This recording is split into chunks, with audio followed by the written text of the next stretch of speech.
Good morning students. बेटे जैसे कि हम चैप्टर 5 पढ़ रहे हैं और उसमें टॉपिक है आधुनिक आवर्त सारणी।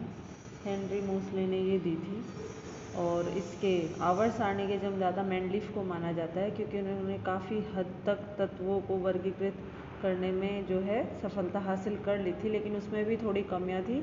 तो उसको कमियों को दूर करने के लिए आधुनिक आवर्त सारणी आई। तो आधुनिक आवर्त सारणी में हमें पता है कि 7 आवर्त हैं। इसमें आपके 7 आवर्त हैं और 18 समूह हैं। आवर्त क्या होता है? जब हम लेफ़्ट टू राइट चलते हैं तो जो बॉक्सेस बने हुए हैं वो आवर्त होंगे। समूह क्या होता है? ऊपर से नीचे की ओर जो रोज़ बनी हुई है, जो कॉलम बने हैं, उनको हम समूह बोलते हैं। तो इसमें 7 आवर्त हैं, 18 समूह हैं। तो इतने सारे तत्वों को किस आवर्त में रखें या किस समूह में रखें, ये हमें कैसे पता चलेगा? तो इसी चीज़ को समझाने के लिए ये वीडियो बनाई गई है कि आप किस तत्व को किस समूह में रखोगे और किस आवर्त में रखोगे, किन तत्वों को एक जैसे समूह में रखा जाता है और किन तत्वों को एक जैसे आवर्त में रखा जाता है। अगर आपको आवर्त सारणी याद हो तो आपको पता होगा कि जो पहला, उसमें 7 आवर्त हैं, 1 2 3 4 5 6 7, इस तरह से 7 आवर्त हैं। तो जो पहला आवर्त है उसमें सिर्फ 2 तत्व हैं, दूसरे आवर्त में 8 तत्व हैं, तीसरे में 8 तत्व हैं, चौथे पाँचवें में 18 तत्व हैं। ठीक है, इस तरह से नंबर बढ़ते जा रहे हैं। तो हमें कैसे पता चलेगा कि कौन से तत्वों को एक जैसे समूह में या कौन से तत्वों को एक जैसे आवर्त में रखा जाए? तो इसीलिए हम यहाँ पर एक एग्जाम्पल ले लेते हैं। जैसा कि हमें पता है कि अगर हम पहले समूह की बात करें, पहले समूह में सबसे पहले हाइड्रोजन आता है, उसके बाद लिथियम आता है, फिर आता है सोडियम, फिर आता है पोटेशियम। तो अभी हम आपके सिर्फ इतने ही तत्वों के बारे में पढ़ेंगे, बाकी इसके नीचे और भी तत्व हैं, लेकिन इनके परमाणु क्रमांक आपको 9th क्लास में याद कराए जा चुके हैं। पहले समूह में इन सभी तत्वों को रखा गया है। क्यों रखा गया है, ये हम इनके इलेक्ट्रॉनिक विन्यास से पता लगाते हैं। अगर हमें ये जानना है कि कौन सा तत्व किस आवर्त या किस समूह में रखा जाए, तो इसमें सबसे पहले आपको तत्वों के परमाणु क्रमांक याद होने चाहिए। परमाणु क्रमांक याद होने के बाद उनका हम इलेक्ट्रॉनिक वितरण कर देते हैं, इलेक्ट्रॉनिक विन्यास के। जैसे कि हम अब यहाँ पर हम बात करते हैं कि हाइड्रोजन के पास परमाणु क्रमांक 1 है, लिथियम का 3 है, सोडियम का 11 है, पोटेशियम का 19 है। तो इस तरह से इनके परमाणु क्रमांक है।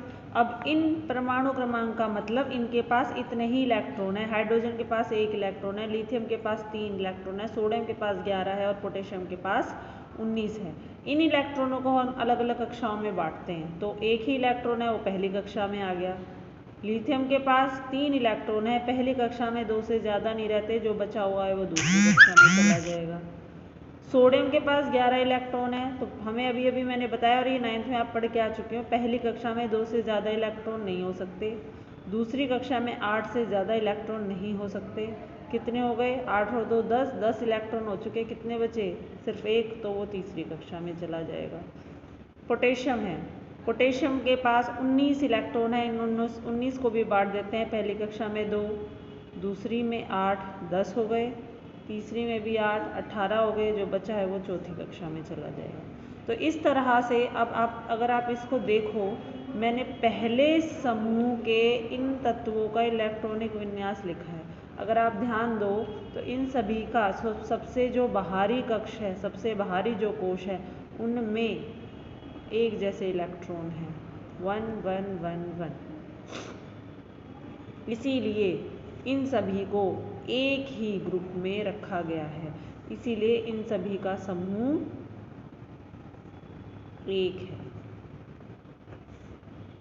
समझ आई आपको बात? कि अगर हमें ये पता लगाना है कि जो तत्व हैं एक ही समूह के हैं या नहीं हैं, तो वो हम उनका इलेक्ट्रॉनिक विन्यास से पता लगा सकते हैं।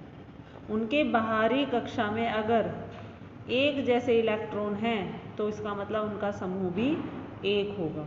तो अगर मैं इसको शॉर्ट फॉर्म में लिखूं, छोटे रूप में समझाने के लिखूं, तो जो समूह है किस पर डिपेंड करता है? समूह बाहरी कक्षा में उपस्थित इलेक्ट्रॉनों पर निर्भर करता है। समझ आ गया? अब इनके पास बाहरी कक्षा में एक जैसे इलेक्ट्रॉन है, इसीलिए इनका समूह भी एक है। ठीक है, ऐसे ही मैं एक और उदाहरण आपको दे देती हूँ। जैसे कि अब मैं दूसरे समूह की बात कर रही हूँ। आवर्त सारणी आप खोल लेना, उसमें आपको पता चलेगा जो दूसरा आवर्त है उसमें आता है बेरिलियम, मैग्नीशियम और कैल्शियम। ये तीनों दूसरे समूह में रखे गए हैं। क्यों रखे गए, हम इनके इलेक्ट्रॉनिक विन्यास से पता लगाएंगे। बेरिलियम का परमाणु क्रमांक होता है 4, मैग्नीशियम का 12, कैल्शियम का 20। अब इसको, इन इलेक्ट्रॉनों को अगर हम बांट दें कक्षाओं में, पहली में 2 आते हैं, दूसरे में बचे हुए आ गए। पहली में 2, दूसरे में 8, 10 हो गए, बचे हुए तीसरी कक्षा में आ जाएंगे। अब इसी तरह हम कैल्शियम की अगर बात करें, पहली में 2 से ज़्यादा नहीं आ सकते, दूसरी में 8 से ज़्यादा नहीं आ सकते, तीसरी में 8 आ गए, तो कितने हो गए 18, कितने बच गए 2, ये तीसरी कक्षा में आ गए। तो अब अगर आप यहाँ देखें तो इन तीनों तत्वों के बाहरी कोश में एक जैसे इलेक्ट्रॉन है, 2 2 2। इसीलिए इन सभी को एक ही समूह में रखा गया है, क्योंकि इनके बाहरी कक्ष में एक जैसे इलेक्ट्रॉन है, तो इन्हें दूसरे समूह में रख दिया गया। तो हम कह सकते हैं कि जो समूह है वो बाहरी कक्षा में उपस्थित इलेक्ट्रॉनों पर निर्भर करता है। अगर बाहरी कक्षा में एक जैसे इलेक्ट्रॉन है तो वो एक ही समूह में रखे जाएंगे। अब हम बात करते हैं आवर्त की, कि आवर्त कैसे पता लगाया जाएगा, कि कौन से तत्व को कौन से आवर्त में रखा जाए। कैसे पता लगाएंगे? अगर मैं यहाँ पर लिखूं कि जो आवर्त है, आवर्त की संख्या कोशों की संख्या पर निर्भर करती है। आवर्त की संख्या कोशों की संख्या पर निर्भर करती है। कैसे? अब देखो, हाइड्रोजन के पास कितने कोश हैं? 1। लिथियम के पास 2, सोडियम के पास 3, पोटेशियम के पास 4। एक कोश है तो इसको पहले आवर्त में रख दिया, 2 कोश दूसरा आवर्त, 3 कोश तीसरा आवर्त, 4 कोश चौथा आवर्त। अब आप जो है अपनी आवर्त सारणी में चेक कर लेना कि जो मैंने ये लिखा है कि पहले आवर्त में आता है हाइड्रोजन, क्यों आता है? क्योंकि उसके पास सिर्फ एक ही कक्षा है। लिथियम दूसरे आवर्त में आता है, क्यों? क्योंकि उसके पास 2 कक्षाएं हैं। सोडियम तीसरे आवर्त में आता है क्योंकि उसके पास 3 कक्षाएं हैं। और पोटेशियम चौथी कक्षा में आता है क्योंकि उसके पास सिर्फ 4 कक्षाएं हैं। इसी तरह ये दूसरा एग्जाम्पल भी देख लेते हैं। जो बेरिलियम है, कितनी कक्षाएं हैं? 2 कक्षाएं, 1 2, तो दूसरे आवर्त में आएगा। मैग्नीशियम कितनी कक्षाएं हैं? 1 2 3, तो तीसरे आवर्त में आएगा। कैल्शियम कितनी कक्षाएं? 1 2 3 4, तो वो चौथे आवर्त में आएगा। तो इस तरह से हम समझ सकते हैं कि जो आवर्त की संख्या है वो कोशों की संख्या पर निर्भर करती है। तो इस तरह से आप कोई भी एग्जाम्पल ले सकते हैं।